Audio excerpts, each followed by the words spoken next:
Assalamualaikum warahmatullahi wabarakatuh.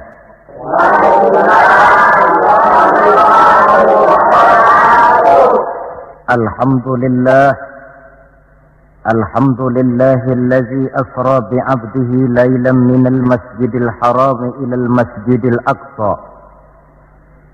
والصلاة والسلام على سيدنا محمد الذي كانت حسناته لا تحصى وعلى آله وأصحابه أهل الصدق والتقى أما بعد.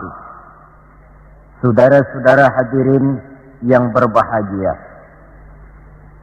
manusia ini hidup dalam 3 dimensi waktu: masa lalu, masa sekarang, dan masa yang akan datang. Masa lalu katanya adalah kenangan. Masa sekarang adalah kenyataan, dan masa yang akan datang adalah harapan, impian, khayalan, atau cita-cita. Orang yang baik sesungguhnya adalah orang yang pandai mengambil pelajaran dari masa lalu untuk dapat menentukan sikap pada hari ini dan sekaligus merencanakan hari yang akan datang. Sehingga hari ini harus lebih baik daripada kemarin, dan besok harus lebih baik daripada hari sekarang ini. Dalam konteksnya dengan itulah kita pada pertemuan kali ini akan membicarakan tentang hikmah Isra dan Mi'raj. Satu peristiwa masa lampau yang tetap tidak kehilangan relevansinya untuk kita jadikan pelajaran bagi kita yang hidup di penghujung abad ke-20 ini. Kalau kita perhatikan, hampir setiap bulan dalam Islam ini mempunyai nilai-nilai sejarah. Kalau kita bicara Muharram misalnya, kita diingatkan dengan peristiwa hijrah. Kita bicara Ramadan, diingatkan dengan peristiwa nuzulul Quran. Kita bicara bulan Zulhijjah, diingatkan dengan peristiwa kurban. Kita bicara bulan Syawal, diingatkan dengan Idul Fitri. Kita bicara bulan Rabiul Awal, diingatkan dengan Maulid Nabi. Dan kalau kita bicara bulan Rajab, kita diingatkan kepada peristiwa Isra dan Mi'raj. Sebagai yang kita maklum, Quran itu memang bukan kitab sejarah. Tetapi Al-Quran banyak menceritakan peristiwa-peristiwa bersejarah. Dan kalau kita perhatikan, gaya bahasa yang digunakan oleh Al-Quran dalam menceritakan peristiwa-peristiwa bersejarah itu berbeda satu dengan lainnya. Istimewa sekali bahwa untuk menceritakan peristiwa Isra dan Mi'raj, Allah memulai ayatnya dengan menggunakan kalimat tasbih. Seperti yang kita baca dalam surah Bani Israel ayat pertama.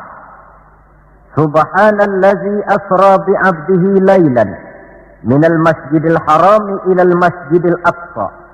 Maha suci Allah yang telah menjalankan hambanya pada suatu malam dari Masjidil Haram di Makkah ke Masjidil Aqsa di Palestina.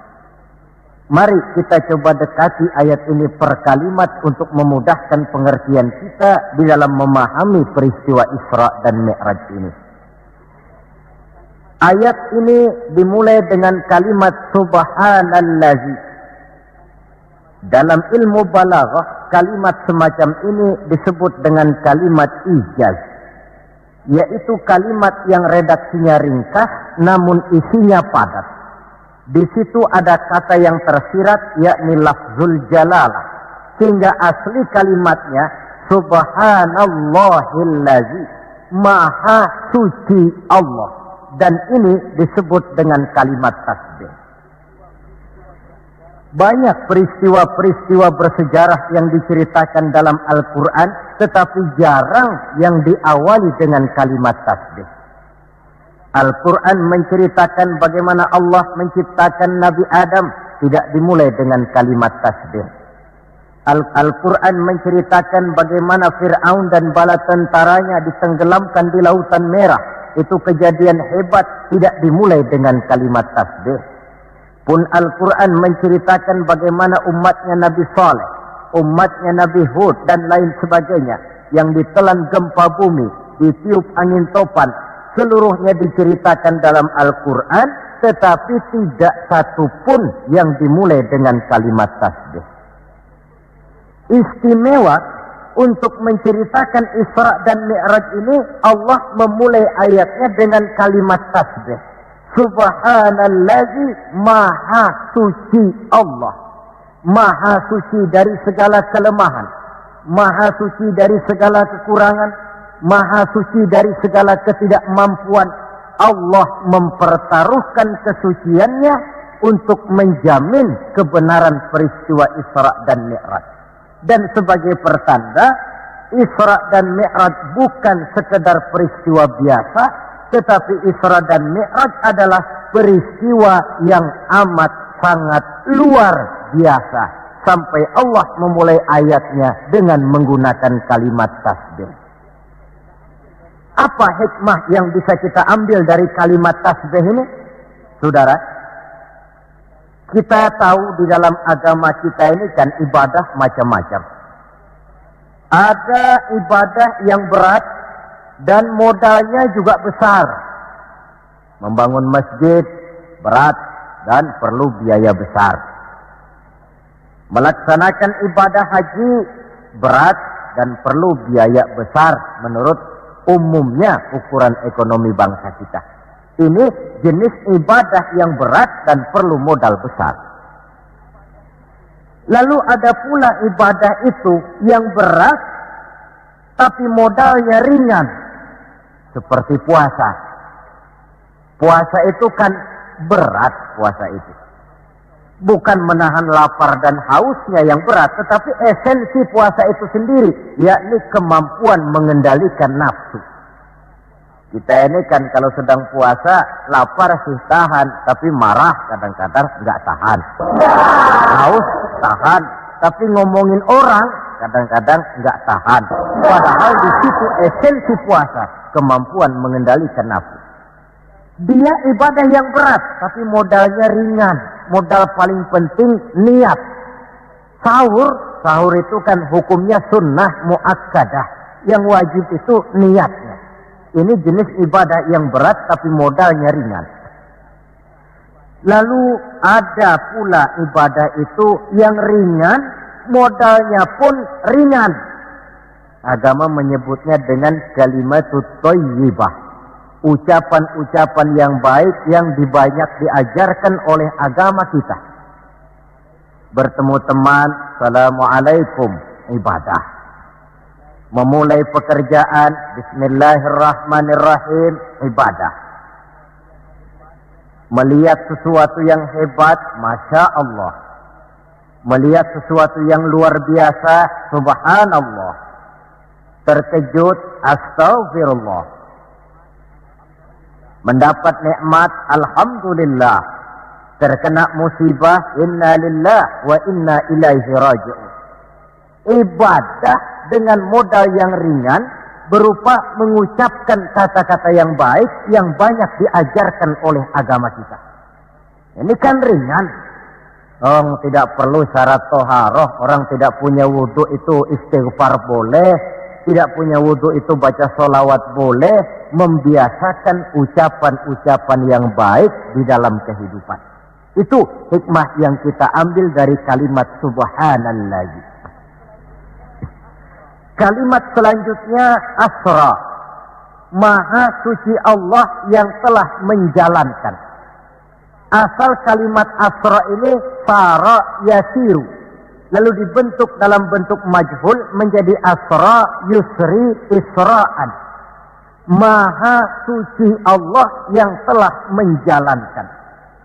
Segera nampak dari ayatnya, saudara-saudara, bahwa dalam peristiwa Isra dan Mi'raj itu yang aktif sebenarnya Allah. Nabi pasif.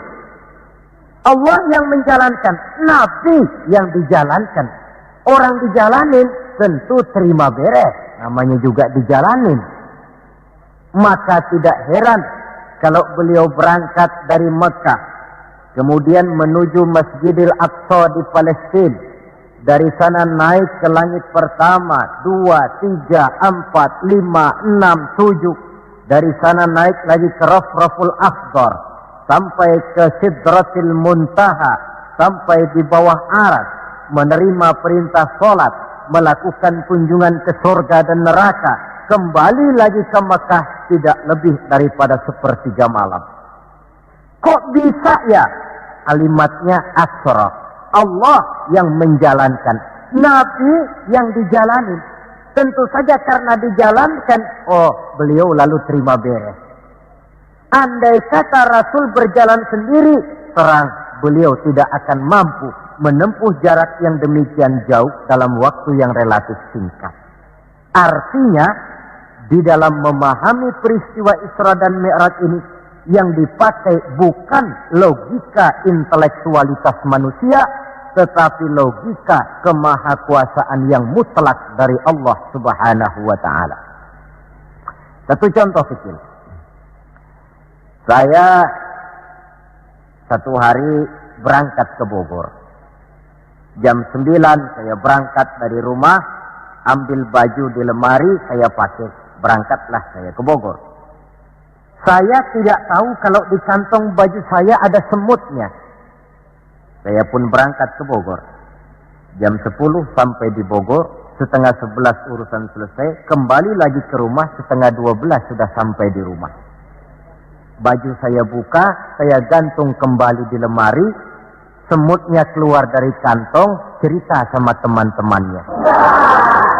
Saudara-saudara bangsa semut, percayalah saya baru saja pulang dari Bogor. Kata temannya, jam berapa kau berangkat?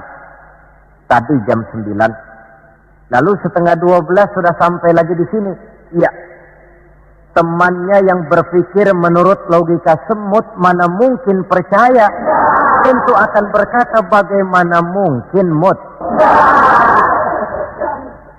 Badanmu begitu kecil, jalanmu begitu lambat, masa ke Bayoran Bogor jam 9 berangkat, 11:30 sudah pulang lagi?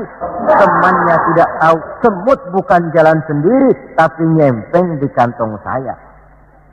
Dahulunya Abu Jahal, Abu Lahab, dan abu-abu lainnya, itu mikirnya pakai logika manusia. Ya jelas toh, peristiwa ini tidak akan bisa dicernakkan oleh logika.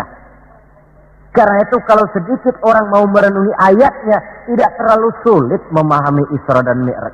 Dia kehendak Allah, bukan kehendaknya Rasulullah Sallallahu Alaihi Wasallam. Ini kalimat Asra. Kemudian kalimat bi'abdihi, Maha suci Allah yang telah menjalankan hambanya. Kenapa kok Allah memakai kalimat tidak langsung? Kan lebih enak saja kalau Allah bilang misalnya, Subhanallazi asra bi Muhammad, Maha suci Allah yang telah menjalankan Muhammad. Begitu saja, kenapa sih? Kenapa harus pakai bi'abdihi, Maha suci Allah yang telah menjalankan hambanya? Pakai kata-kata hamba. Apa maksudnya? Nah, di dalam kalimat hamba ada dua data. Data pertama, kalimat hamba di sini menjelaskan bahwa Nabi Muhammad itu Isra dan Mi'raj dengan roh dan dengan jasad sekaligus. Sebab apa? Orang hanya dipanggil hamba kalau punya roh dan punya jasad. Jasad tanpa roh namanya mayit. Roh tanpa jasad gentayangan, mungkin namanya pocong. Orang dipanggil hamba tentunya lengkap jasad dan roh sekaligus. Karena itu kalimat bi'abdihi sudah merupakan jawaban Isra Mi'raj terjadi dengan jasad dan dengan roh. Itu data pertama. Data yang kedua, kalimat bi'abdihi ini menjelaskan bahwa Nabi Muhammad itu oleh Allah benar-benar telah diakui sebagai hambanya. Maka lalu dipanggil hamba dalam ayat ini.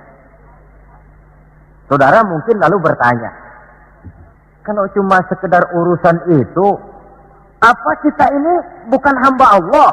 Ya tentu, kita ini hamba Allah. Kata siapa? Kata kita. Kalau kata kita, namanya mengaku. Orang mengaku tentu boleh-boleh saja, namanya ngaku. Cuma diakui atau tidak, ini yang jadi masalah. Saya bisa saja berkata, saya kenal dengan Bapak Presiden. Tapi yang jadi masalah, apakah Bapak Presiden juga kenal dengan saya? Dengan kata lain, kalau kata-kata hamba Allah keluar dari mulut manusia, nilainya murah. Kenapa murah? Sebab itu pengakuan. Tapi kalau keluar dari Allah sendiri, itu yang mahal. Maksudnya bagaimana? Berapa banyak manusia di dalam hidup ini mulutnya berkata saya hamba Allah, tapi perbuatannya membuktikan dia hamba dunia, hamba nafsu, budak jabatan, budak pangkat, budak harta. Tidak sesuai antara ucapan dengan perbuatannya. Dari kalimat bi'abdihi ini kita ambil hikmah. Sekali kita menjadi hamba Allah, jangan menghamba kepada yang selain Allah. Sebab syahadat yang kita ucapkan punya konsekuensi. Asyhadu an la ilaha illallah. Saya bersaksi tidak ada Tuhan melainkan Allah. Maka itu berarti saya tidak akan menyembah kecuali hanya kepada Allah. Saya tidak akan pernah takut kecuali hanya kepada Allah. Saya tidak akan pernah minta tolong kecuali hanya kepada Allah. Saya tidak akan menggantungkan hidup kecuali hanya kepada Allah. Saya tidak akan pernah takut kecuali hanya kepada Allah. Konsekuensi yang logis daripada ucapan kalimat syahadat itu. Sekali kita menghamba kepada Allah, jangan menghamba kepada yang selain Allah. Adapun Nabi sebelum dipanggil bi'abdihi dalam ayat ini, kita baca dari sejarah tahun-tahun sebelum beliau dipanggil dengan kalimat bi'abdihi, tahun kelabu, amul huzni dalam sejarah itu, tahun duka cita. Beliau ditinggal oleh paman tercinta Abu Thalib. Setelah paman tercinta meninggal, istri tercinta pun wafat, Khadijah. Wafat kedua pelindung ini, makin meningkat gangguan kafir Quraisy. Dihina, dicemoohkan, dicaci maki, dilontari dengan kotoran unta, bahkan akan diancam untuk dibunuh. Lulus menghadapi semua itu, Allah panggil beliau bi'abdihi. Seolah-olah Allah mengatakan, Muhammad itu betul-betul hambaku. Tidak bergeser nilai kehambaannya apapun yang menimpa dia. Saudara hadirin yang saya hormati, ini kalimat bi'abdihi. Jadi dari sini kita bisa memahami Isra yang merupakan perjalanan Nabi dari Masjidil Haram hingga ke Masjidil Aqsa. Dan Mi'raj yang naiknya Nabi dari Masjidil Aqsa menghadap Allah semata-mata merupakan peristiwa yang terjadi menurut apa maunya Allah. Nah, kemudian apa tujuan daripada Isra dan Mi'raj itu? Hakikatnya cuma Allah yang tahu tentu. Namun kalau kita lihat di penghujung ayatnya, kita akan menemukan kalimat linuriyahu min ayatina. Keseluruhan perjalanan yang ajaib itu, sejak berangkat sampai kembali, tujuannya linuriyahu min ayatina. Untuk kami perlihatkan kepada Nabi Muhammad itu sebagian kecil daripada tanda-tanda kebesaran kami. Untuk disampaikan kepada umatnya dan kemudian menjadi pelajaran di dalam mengarungi kehidupan. Seluruh perjalanan yang dilihat oleh Nabi, seluruh pemandangan yang ditemui di dalam perjalanan, itu merupakan sebagian kecil dari tanda-tanda kebesaran Allah. Dan itu merupakan tampil, contoh pelajaran buat kita yang hidup di zaman sekarang ini. Misalnya, di dalam perjalanan Rasul melihat ada orang mencakar-cakar mukanya dengan kukunya sendiri. Beliau bertanya, ya Jibril, itu orang macam apa? Jibril yang waktu itu bertindak sebagai bodyguard menjelaskan, Muhammad, itulah contoh daripada umatmu, orang-orang yang suka memburuk-burukan saudaranya sendiri. Ditampilkan bagaikan orang yang mencakar mukanya sendiri. Sebab muslim ini bersaudara seperti satu tubuh. Jikalau yang satu sakit, yang lain akan ikut merasakan sakit.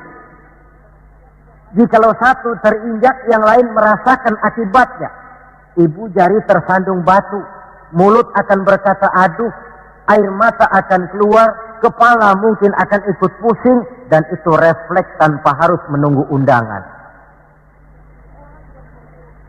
Orang yang memburuk-burukan saudaranya sendiri, hakikatnya mencakar mukanya sendiri. Bak kata pepatah, menepuk air di dulang, terpercik muka sendiri.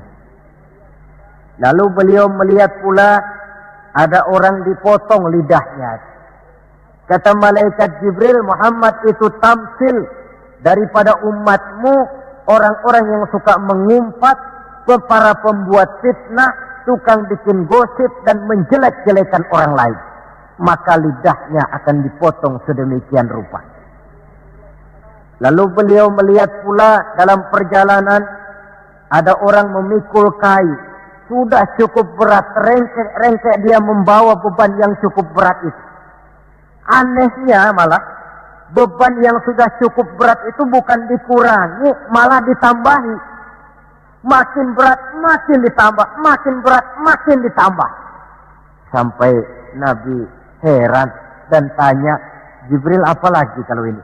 Nah, Muhammad, ini tamsil daripada umatmu, orang-orang yang dipercayakan untuk memikul satu amanah, tetapi amanah yang satu belum dia laksanakan, sudah diterima amanah yang lain. Akhirnya bertumpuk-tumpuk di pundaknya amanah-amanah yang harus disampaikan. Orang yang terlalu banyak jabatan, tetapi kemudian ternyata tidak mampu melaksanakan tugasnya. Tapi dikasih jabatan baru, mau lagi. Dikasih yang baru, mau lagi. Soal mampu atau tidak, soal nomor 2, yang penting punya jabatan. Orang yang di dalam menerima suatu pekerjaan tidak pernah mengukur dengan batas kemampuan yang dimilikinya. Lalu beliau melihat pula ada sekelompok orang menanam. Hari itu dia menanam, hari itu juga tumbuh, hari itu juga keluar buahnya. Diketamnya, lalu tumbuh lagi gantinya. Tiap kali diketam, tiap kali keluar buahnya. Itu tamsil apa ya Jibril? Kata malaikat Jibril, wahai Muhammad, itulah satu contoh daripada umatmu, orang-orang yang gemar memberikan bantuan kepada orang yang memang memerlukannya.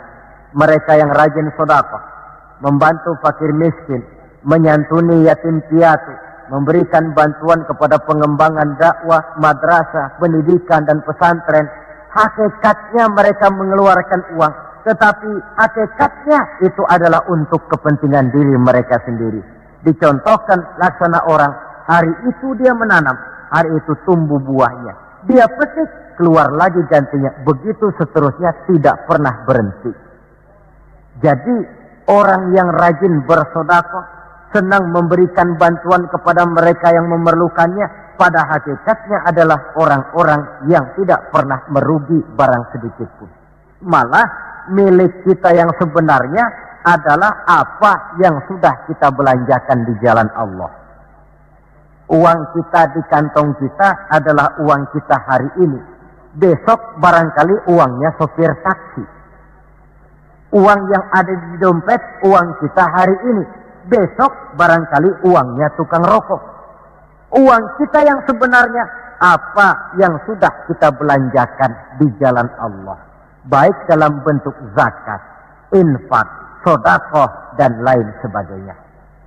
Tentu banyak peristiwa yang dilihat oleh Nabi di dalam perjalanan yang seluruhnya merupakan pertanda kebesaran dari Allah Subhanahu wa Ta'ala. Nah, saudara, kemudian di antara tujuan Isra dan Mi'raj, di samping memperlihatkan sebagian kecil tanda kebesaran Allah, menerima perintah sholat. Dari segi menerimanya saja sholat itu sudah istimewa. Coba kita lihat. Allah perintah kita puasa. Cukup turun ayat. Ya ayyuhalladzina amanu kutiba alaikumus siyam. Cukup turun ayat. Allah perintah orang yang mampu untuk melaksanakan ibadah haji. Cukup turun ayat. Allah perintah kita bayar zakat. Cukup turun ayat. Tapi Allah perintah kita sholat. Tidak cukup cuma sekedar turun ayat. Nabinya langsung dipanggil. Dari segi ini saja, sholat itu sudah istimewa. Benar kalau Nabi menyatakan, innama masalus sholati fid din kama salir ra'si fil jasad. Kedudukan sholat dalam agama sama dengan kedudukan kepala dalam anggota badan manusia. Kita yakin manusia tidak punya sebelah tangan, mungkin masih bisa hidup. Manusia tidak punya sebelah kaki, barangkali masih bisa hidup. Manusia tidak punya sebelah telinga, masih bisa hidup. Tapi kalau manusia sudah tidak punya kepala, umpama hidup juga, itu barangkali tulen turunannya kuntilanak. Begitulah kita lihat kedudukan sholat ini di dalam agama. Begitu pentingnya sampai untuk menerima perintah sholat, Allah langsung memanggil Nabi kita Muhammad sallallahu alaihi wasallam. Saudara hadirin yang saya hormati, apa sih sebenarnya perlunya kita sholat itu? Tidak untuk menggembirakan Allah. Se-ASEAN orang tidak ada yang sholat, Allah tidak akan pensiun. Jangan lagi kita berpikir, barangkali kalau kita di Jakarta ini tidak sholat, Allah rugi. Tidak usahlah se Jakarta, se-ASEAN lah, tidak ada orang yang sholat. Allah tetap Allah. Sebab ia menjadi Allah, tidak ada ketergantungannya kepada manusia.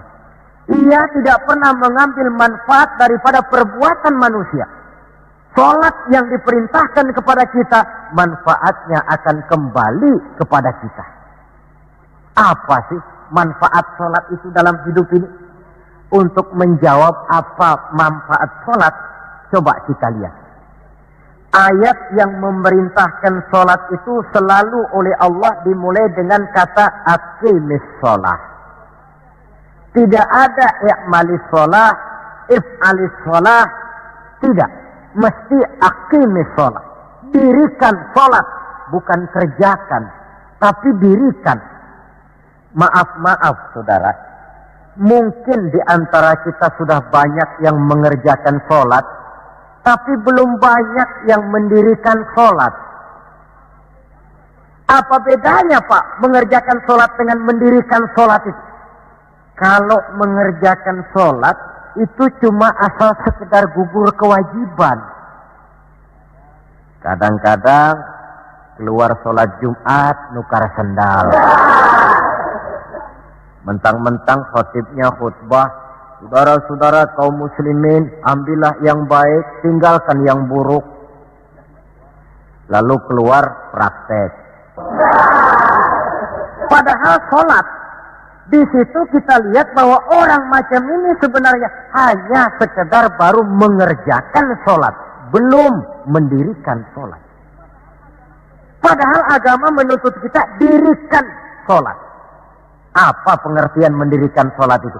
Mendirikan sholat artinya mengerjakan sholat dengan betul, cukup syarat rukunnya, selesai sholat, ajaran sholat diterjemahkan di luar sholat. Itu artinya mendirikan sholat. Jadi ada istimrar, kontinuitas, kesinambungan kata orang sekarang.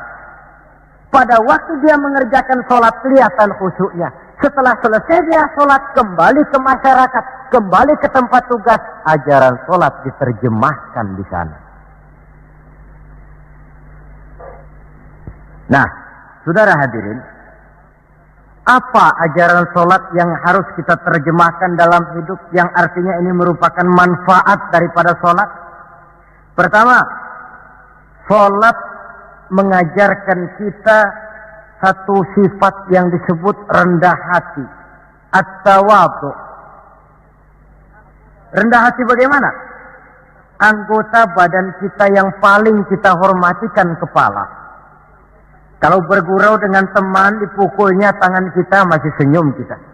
Dipegangnya kaki, masih senyum kita. Tapi kalau sudah kepala, namun kepala yang begini kita hormati, manakala sujud di hadapan Allah, sama rendahnya dengan telapak kaki kita. Allahu Akbar. Selesai sholat, kembali ke masyarakat, sombongnya hilang. Ini mendirikan sholat. Sebab apa? Dia tahu orang sombong itu Allah tidak senang.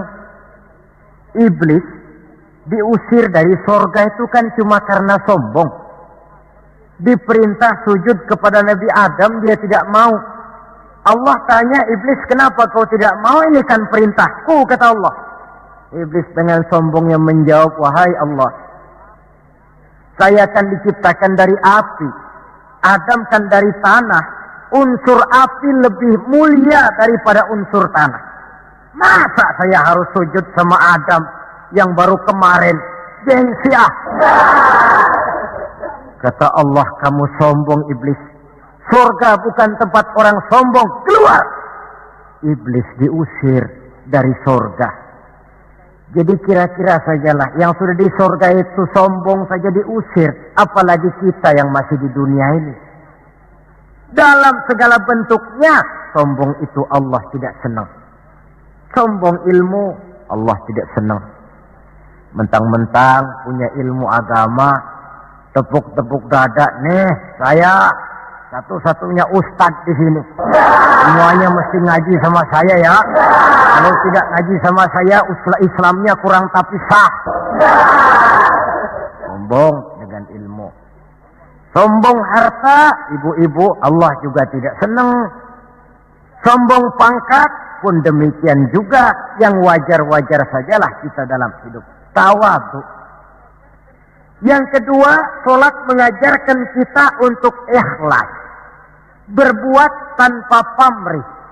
Kalau sudah Allahu Akbar, itu sudah karena Allah. Orang mau puji atau tidak, mau tahu atau tidak, mau dengar atau tidak, yang penting Allah. Tertanam keikhlasan. Bagaimana orang yang ikhlas dalam berbuat itu? Maaf. Orang yang ikhlas dalam berbuat itu seperti orang buang air besar. Saudara, kalau saya tanya, pagi-pagi buang air besar itu ikhlas apa tidak? Walaupun malam saudara habis makan enak, sate, opor ayam, buahnya anggur, apel, besok pagi dibuang, ikhlas. Tidak pernah ditengok-tengokin. Begitu jatuh lalu dilihat, ini jangan-jangan satenya ini, tidak. Sudah jatuh ya sudah, kurelakan di kau pergi. Berbuat tanpa pamrih, yang penting Allah. Ini mendirikan sholat.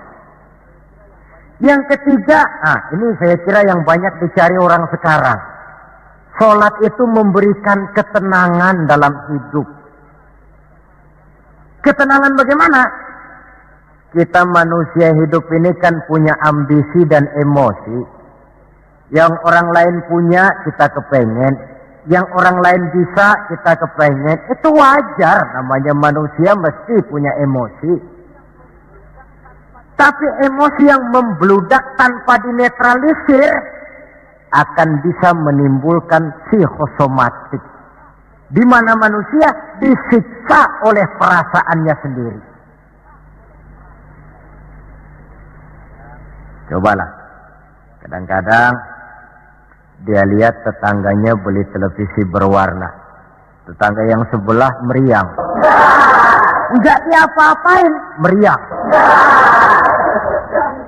Tetangganya malah makin kaya, besok beli kulkas. Wah, dia makin gawat, opnam, masuk rumah sakit. Di rumah sakit dapat kabar tetangganya beli mobil, wah mati dia. Disiksa oleh perasaannya sendiri. Orang yang sholat lain. Jam 11 siang lihat tetangga bawa TV berwarna baru. Temperatur naik, panas, wajar.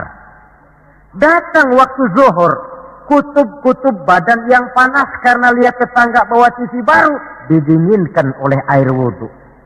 Begitu terkena air wudhu, temperatur turun, adem. Selesai wudhu, menghadap ke arah kiblat, usolli fardhu zuhri, Allahu Akbar, Allah yang maha besar. Temperatur makin turun ke titik nol, titik netral. Sebab apa? Dia sudah berhadapan dengan zat yang maha besar. Allahu Akbar, yang besar cuma Engkau ya Allah. Televisi tetangga saya mah kecil. Itu sebabnya Nabi pernah mengisyaratkan tanda orang bahagia itu dalam urusan dunia dia lihat ke bawah, tapi dalam urusan akhirat, dalam urusan agama dia melihat ke atas. Kalau dia punya mobil, dia berkata, Alhamdulillah kita ini punya mobil, tetangga sebelah cuma punya motor.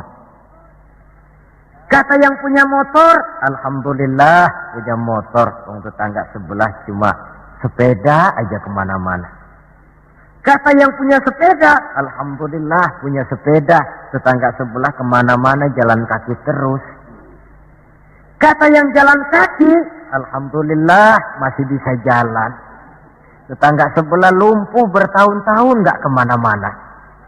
Kata yang lumpuh, Alhamdulillah masih hidup. Tetangga sebelah kemarin out gak balik lagi. Timbul rasa syukur. Lalu dalam urusan akhirat, agama melihat ke atas. Kalau dia bisa jaga sholat yang 5 waktu, kenapa saya tidak? Kalau dia bisa baca Quran, kenapa saya tidak? Kalau dia walaupun hidup sederhana berani membantu pembangunan masjid, musola, madrasah, kenapa saya yang lebih kaya tidak? Timbul keinginan untuk mencontoh. Mencontoh orang dalam ibadah menimbulkan kepuasan batin. Sebaliknya, mencontoh orang dalam urusan harta menimbulkan rasa penasaran, hasud, dengki, tidak senang melihat orang lain mendapat nikmat, dan paling akhir disiksa oleh perasaannya sendiri. Ketenangan dalam hidup, ketenangan dalam rumah tangga tercipta karena sholat. Cobalah, kalau seorang istri, suami ahli sholat, istrinya sholat, jam 4 bangun, dibangunkan istrinya, Bu, mari sudah menjelang subuh, ayolah kita ambil air wudhu, berangkat. Selesai dia ambil air wudhu, dia sunnah qobliyahnya 2 rakaat. Kalau dekat ke musola masjid, jamaah ke musola masjid. Kalau jauh, jamaah di rumah. Nikmat rumah tangga muslim itu. Si suami jadi imam, istri jadi makmum. Suami takbir, istri takbir. Suami ruku, istri ruku. Suami sujud, istri sujud. Selesai salat, Assalamualaikum warahmatullah. Assalamualaikum warahmatullah. Si istri mencium tangan suaminya, Bang, kalau tadi siang banyak dosa saya, maafkan Bang. Nikmat rumah tangga muslim tercipta karena sholat. Suatu hari bertengkar, jang ceng cong hang heng hong, ribut suami. Datang waktu zuhur, kata suaminya, Bu, waktu zuhur sudah datang. Pertempuran kita hentikan sebentar. Gencatan senjata mulai. Ayo kita sholat. Ayo kau jadi imam lah. Suami jadi imam, istri jadi makmum. Biar monyong-monyong dikit, sholat. Sholat. Assalamualaikum warahmatullah. Assalamualaikum warahmatullah. Si suami menoleh ke belakang. Bu, kalau memang masih penasaran, terusin yuk. Saya kira kalau memang masih terus juga, itu memang dasar ahli bertengkar. Sudah profesional itu. Pakai sholat juga tidak mempan, bagaimana pula dengan yang lain. Sholat membawa ketenangan dalam hidup pribadi, berumah tangga, bahkan bermasyarakat sampai kepada bernegara. Inilah makna inna sholata tanha anil fahsya'i wal munkar. Sholat yang didirikan dengan betul mampu mencegah manusia daripada perbuatan yang keji dan munkar. Saudara hadirin yang saya hormati, dengan demikian maka sholat adalah keperluan kita, bukan keperluannya Allah. Dan waktunya sudah diukur sedemikian rupa. Coba lihat, antara subuh dengan zuhur itu intervalnya panjang. Sebab apa? Allah juga tahu di situ jam-jam sibuk. Pegawai di kantor, petani di ladang, di sawah, pedagang di pasar, maka di situ tidak ada sholat kecuali sholat sunnah. Bekerja kita dari pagi sampai siang sampai udara panas, timbul stres. Datang refreshing, istirahatlah, jangan diforsir, ademi dengan wudhu, lalu sholat zuhur. Selesai sholat zuhur, kembali lagi ke tempat tugas. Antara zuhur dengan asar, intervalnya lebih pendek. Sebab apa? Dalam udara panas, kerja cepat melelahkan. Maghrib dengan isya, intervalnya lebih pendek lagi. Sebab apa? Sudah masuk malam, sebagian besar kejahatan justru terjadi pada waktu malam. Antara isya dengan subuh, intervalnya memang panjang. Tapi di sana ada terminal kontrol cadangan yang disebut tahajud, hajat, dan sebagainya. Terminal-terminal kontrol cadangan untuk menjaga stabilitas temperatur batin manusia. Jadi dengan demikian, kalau diabaikan, kerugian untuk manusia sendiri. Sebab hakikatnya Allah tidak pernah mengambil manfaat daripada amal dan perbuatan manusia itu. Nah, saudara-saudara, dari uraian yang singkat ini, kita ambil beberapa kesimpulan. Pertama, Isra dan Mi'raj adalah maunya Allah. Kita manusia punya kemauan, Allah juga punya kemauan. Kalau kemauan kita sesuai dengan kemauan Allah, tentu jadi. Kalau tidak, ya tidak, maunya Allah yang jadi, bukan maunya kita. Nah, agar mau kita dimaui Allah, caranya bagaimana? Mudah saja, ikuti apa maunya Allah, nanti dia ikuti maunya kita. Dekati Allah, nanti dia dekat dengan kita. Kalau dekat, fasilitas tentu dikasih. Kalau kita dekat sama lurah saja kadang-kadang dapat fasilitas kan. Dekat dengan orang-orang tertentu bisa mendapat fasilitas. Dekat dengan Allah, demikian juga adanya. Sarana komunikasi yang paling efektif untuk mendekati Allah, sholat adanya. Yang kedua, seluruh kejadian dalam alam hanya bisa terjadi karena dua proses. Pertama yang disebut proses kauniyah, yaitu seluruh kejadian yang terikat oleh hukum kausal, hukum sebab akibat. Kalau begini, mesti begitu. Kejadian seperti ini bisa diperhitungkan, dapat diperkirakan, dan bisa dianalisa. Tapi ada kejadian lain yang disebut proses rabbaniyah. Kejadian yang terjadi menurut apa maunya Allah dan tidak tunduk kepada manusia, kepada hukum kausal. Contoh, kalau ada anak kecil, logika kita akan lalu mikir, ini ada anak kecil, mesti ada bapaknya, mesti ada ibunya. Ibu bapak sebab anak akibat, itu proses kausal. Tapi kalau Allah yang mau, tidak mesti. Nabi Adam, ibu tidak ada, awak bapak tidak ada, Allah mau, jadi. Tidak bisa diselidiki secara eksat. Bagaimana ya proses terjadinya Nabi Adam secara antropologi budaya? Buntu. Nabi Isa, ibu ada, bapak tidak ada, Allah mau, jadi. Tidak bisa diselidiki secara medis. Bagaimana ya menurut ilmu kedokteran, kok Siti Maryam bisa hamil padahal dia tidak punya suami? Mukjizat. Maryam hamil tanpa suami, Allah yang mau. Cuma tentu agak kita sesalkan bahwa di zaman sekarang ini rupanya banyak juga perempuan-perempuan tidak mau kalah dengan Siti Maryam ini. Ini barangkali termasuk mukjizat abad 20. Saudara-saudara, otoritas intelektual perlu, tapi tidak bisa mentargetkan. Beberapa tahun yang lalu, Direktorat Vulkanologi itu sibuk mengawasi 2 buah gunung berapi yang dianggap bahaya kelas 1 dan setiap saat bisa meletus. Sore, pagi, siang, malam diawasi. Merapi di Jawa Tengah, dan Anak Krakatau di Selat Sunda. Apa yang kemudian terjadi? Yang diawasi tenang-tenang saja. Yang tidak diawasi malah batuk-batuk, galunggung. Begitu galunggung meletus, komentar macam-macam. Kata Direktorat Vulkanologi, oh itu kan gejala alamiah, gejala alamiah. Kata yang seniman, oh itu karena alam sudah bosan bersahabat dengan manusia. Macam-macamlah komentar. Tapi satu hal yang jelas, otoritas intelektual manusia itu harus sadar akan kelemahan keterbatasannya. Janganlah karena terlalu memuja otak sampai kita lupa kepada yang bikin otak. Sebab bagaimanapun jeniusnya otak manusia, yang bikin otak tentu lebih jenius lagi.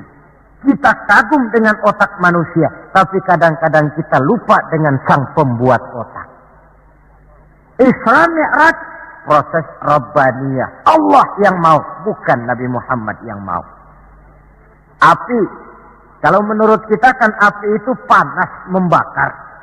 Kalau menurut Allah tidak, api itu netral. Netral bagaimana? Terserah maunya Allah. Kalau dia mau api panas, ya panas. Kalau tidak, ya tidak.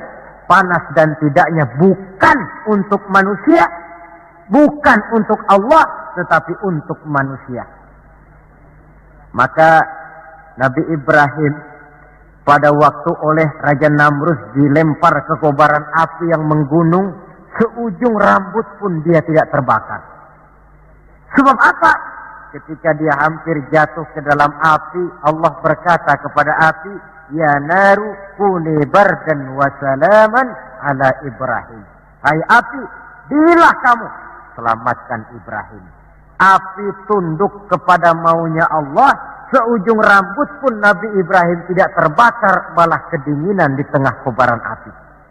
Kasus macam ini tidak bisa diselidiki secara eksakt. Bagaimana kok Nabi Ibrahim itu enggak kebakaran di dalam api? Oh, barangkali baca ayat itu tuh yang tadi itu. Saudara boleh coba.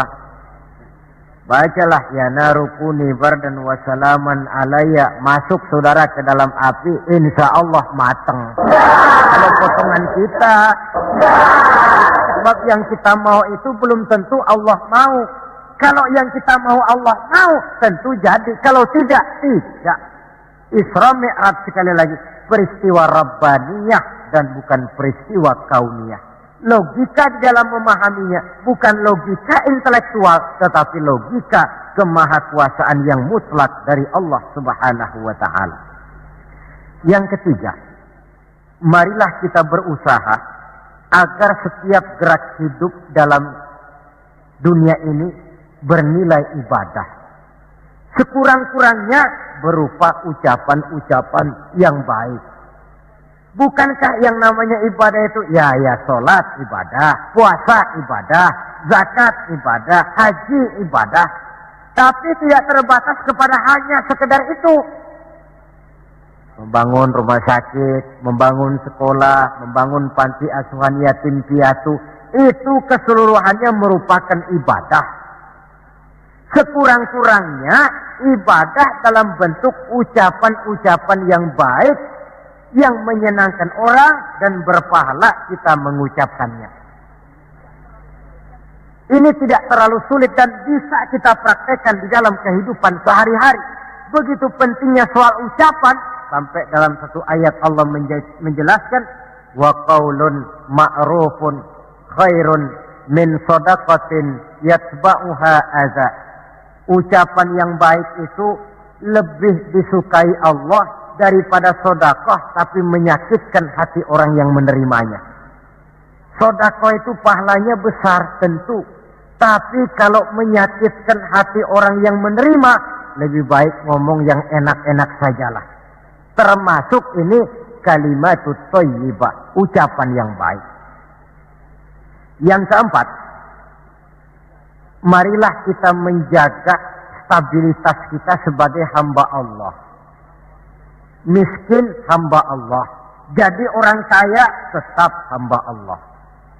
Orang biasa hamba Allah. punya pangkat, jabatan, kedudukan, tetap hamba Allah. Dalam keadaan bagaimanapun posisi kita, nilai kehambaan jangan bergeser adanya. Yang kelima, Isra Mi'raj sesungguhnya merupakan batu ujian. Setelah terjadi peristiwa Isra Mi'raj kelihatan mana yang loyang, mana yang emas, mana yang batu kerikil, mana yang mutiara dan intan. Setelah terjadi Isra dan Mi'raj, yang beriman makin mantap imannya, yang ragu-ragu makin kembali malah kepada kekafiran, yang memang sudah kafir makin menghebat kekafirannya. Rombongan pertama yang makin mantap imannya diwakili oleh Abu Bakar Siddiq. Sehingga ketika diceritakan orang kepadanya, wahai Abu Bakar, sahabatmu Muhammad itu sudah gila dia. Gila bagaimana? Masa dia cerita katanya tadi malam dia dari Masjidil Aqsa, lalu sekarang sudah ada di Mekah lagi. Betul dia cerita macam itu? Betul. Saudara, kalau memang Muhammad yang cerita macam itu, jangankan cuma sekedar sampai Masjidil Aqsa di Palestina, lebih daripada itu pun kalau dia yang memang betul cerita, saya percaya. Makin mantap. Yang ragu-ragu malah ada yang kembali kepada kekufuran. Yang kafir malah makin menghebat kekafirannya. Maka Isra Mi'raj merupakan ujian bagi umat untuk menyaring, merupakan filter mana umat Nabi yang benar-benar yakin dengan iman, dan mana yang setengah-setengah, dan mana yang murtad, kemudian mana yang ingkar dan kafir. Oleh karena itu, hakikatnya kejadian apapun yang kita alami dalam hidup, hendaklah berlaku seperti Nabi Sulaiman alaihi salam. Diberikan beliau kekuasaan, diberikan pengetahuan, diberikan harta yang banyak. Atas semua itu, beliau hanya berkata, "Hadza min fadli Rabbi liyabluwani aashkuru am akfur." Semua ini, kekuasaanku, hartaku, ilmu pengetahuan yang diberikan kepadaku, ini cuma sekedar karunia untuk menguji diriku, adakah aku bersyukur karenanya atau malah aku menjadi ingkar karenanya. Maka bersyukurlah kita yang hidup di satu zaman yang jauh dari zamannya Rasulullah. Kita belum pernah berjumpa dengan beliau, belum pernah mendengar suara beliau, tidak melihat gerak langkah di perjalanan beliau. Entah kita beriman dengan peristiwa Isra dan Mi'raj ini. Jauh lebih beruntung daripada orang-orang yang langsung ditongkrongi Nabi. Mereka melihat wajah Nabi, mendengar Nabi membaca wahyu, melihat mukjizat, tetapi mereka tidak juga mau beriman. Nilai-nilai iman ini kalau tidak kita pelihara dan kita syukuri, akan bisa bergeser, ditelan oleh segala macam godaan dan cobaan yang kita hadapi di dalam perjalanan hidup ini. Saudara-saudara hadirin yang saya hormati, dengan begitu maka Isra dan Mi'raj dengan segala kejadian yang ada di dalamnya, sekali lagi merupakan bukti kemahakuasaan yang mutlak dari Allah dan kelemahan serta keterbatasan dari kemampuan yang dimiliki oleh manusia. Membicarakan Isra dan Mi'raj artinya bercermin di dalam perjalanan yang luar biasa itu. Bercermin apa? Bahwa pengetahuan manusia, taruhlah dia sudah melanglang buana ke ruang angkasa, tapi masih terbatas kepada alam yang fisika, dan itu pun sedikit sekali. Belum dia menyeberang ke alam metafisika. Kekayaannya, apalah artinya kekayaan manusia ini? Jabatan barangkali, kita semua sadar bahwa pangkat yang paling tinggi sebenarnya kan pensiun. Titel yang paling akhir tidak lain adalah almarhum. Setiap kita akan berjalan ke arah itu, sehingga tidak terkena apa yang diingatkan Allah. Kalla innal insana la yatgha ar-ra'ahu istaghna.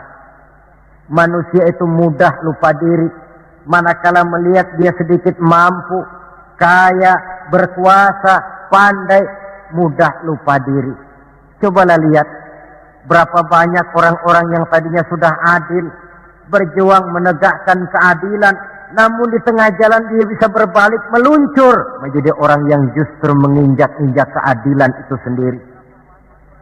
Berapa banyak orang-orang yang tadinya sudah benar, berjuang menegakkan kebenaran, atau sekurang-kurangnya berniat untuk membela kebenaran, tapi di tengah jalan dia bisa berbalik menjadi orang yang justru hanya mau benar sendirian, walaupun tidak benar bagi orang lain. Wa idza massal insana durru da'ana li janbihi aw qa'idan aw qa'ima falamma kashafna anhu durrahu marra ka'an lam yad'una ila durrin massahu. Kalau manusia ditimpa kesulitan, dia bermohon kepada Allah supaya dihilangkan kesulitan, baik pada waktu berdiri, sambil berbaring, sambil tidur. Manakala kesulitan sudah dihilangkan, marra ka'an lam yad'una ila durrin massahu, dia pun berjalan dengan sombongnya, seolah-olah belum pernah minta tolong kepada Allah. Ini kecenderungan manusia. Itulah sebabnya yang terakhir sekali dari pembicaraan kita kali ini, puncak kebahagiaan seorang muslim tidak lain adalah bertemu Allah. Bagaimanapun nikmatnya masuk surga, kalau diukur dengan bertemu Allah, masih jauh lebih nikmat bertemu Allah. Nabi di puncak perjalanan Mi'raj bertemu Allah, tapi pertemuan itu diawali dengan berbagai macam cobaan, ujian, fitnahan, sampai kepada ancaman akan dibunuh. Paling akhir beliau mendapat perkenan bertemu Allah, puncak kebahagiaan hidup yang belum pernah diberikan kepada seorang pun manusia, baik sebelum atau sesudah beliau. Jadi begitulah seperti pepatah bilang, habis gelap mesti terbit terang. Inna ma'al usri yusra. Di balik segala kesulitan itu, insya Allah akan menunggu kemudahan. Kesulitan adalah bagian daripada hidup.